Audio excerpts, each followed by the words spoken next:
Kamusta kayo mga dumagat? Magandang umaga, magandang hapon, magandang gabi sa inyo lahat. So sa ngayon, magluluto tayo ng tinulang isda. Ayan. Ito yung huli natin ng kanina. Ayan, isda. Tapos may dahon ng kamote. At saka yung luya, sibuyas, lemon, at saka sili. Ginamit natin yung isda tatlong klase. One spot snapper, tapos shiri, maliit, at saka itong isang tawag nila malakapas dyan, sibrim, ganun. Yan. Yan. Titikman natin yung fresh na huling isda.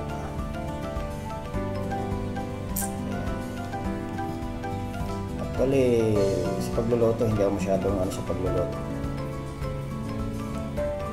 Kasi kalimitan na nagluluto sa amin si nanay, si mama, si papa, ganun.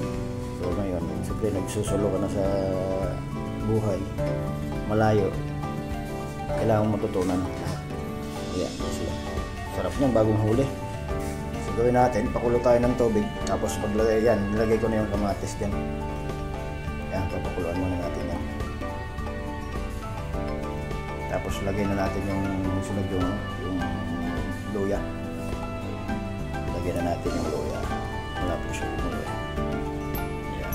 Tapos lang sa natin ako. Yun o. Ayos. Takman muna natin ang konti. Panalo. Ayan. Yung dahon ng kamote, binigay lang sa akin ng tropa ko dito yan. Kasi mahirap dito maghanap ng dahon ng kamote. So meron silang sa company na sa labas ng company nagtatanim sila. Kaya binigyan niya ako. Tamang-tama naman at magtitinola tayo. Kaya ayan, saktong-sakto sa tinola. Ayun, kumukulo na. Susunod natin na yung sibuyas. Ayan. Mahilig talaga ako sa isda. Ang paborito ko lagi. Kasi sa amin sa probinsya, malapit lang kami sa dagat. So, ng airpot ko kami, nangingisda kami, naglalambat. Kaya nahiligan na talaga namin na puro isda yung nakikita lagi sa misa. Yan, okay, pulo na. Yan, pulo na. Yan, lalagay natin yung isda. Yun o. Isa. Sarap. Dalawa. Tatlo. Skip na siya. Apat. Ayan. So, lagyan na rin natin ng paminta. Ayan. Paminta. Kaya muna natin kumulo siya ng konti.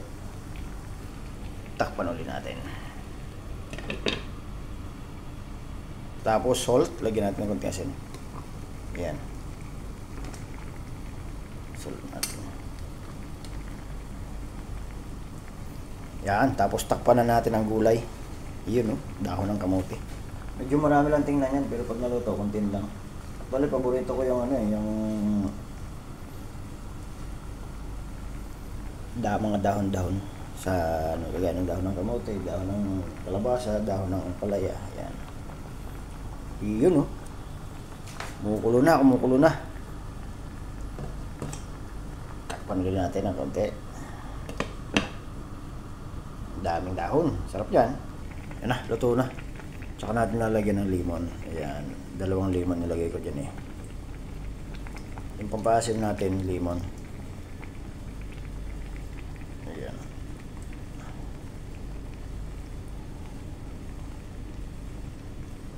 Medyo mahilig kasi ako sa manghang, kaya lagyan natin ng sili. Yan Yun, yan, ganyan lang. So, luto na siya. Ready na para kumain at gutom na tayo simula nung nag-fishing tayo kahapon. Ginawa ko ngayon, natulog lang. Yan, papalakas muna tayo. Ang tinulang isda na fresh na bagong huli. Ayan na. Umusok-usok pa oh. Oh, ayan. So titirahin natin ngayon ay yan lang. Gabi na, anong oras na, launan ng madaling araw. So kain lang tayo ng ganyan. Sabaw lang at saka isda. Maraming salamat mga dumagat sa mga subscriber na nanonood. Maraming salamat po. Ayan. Umagahan, hapunan na to.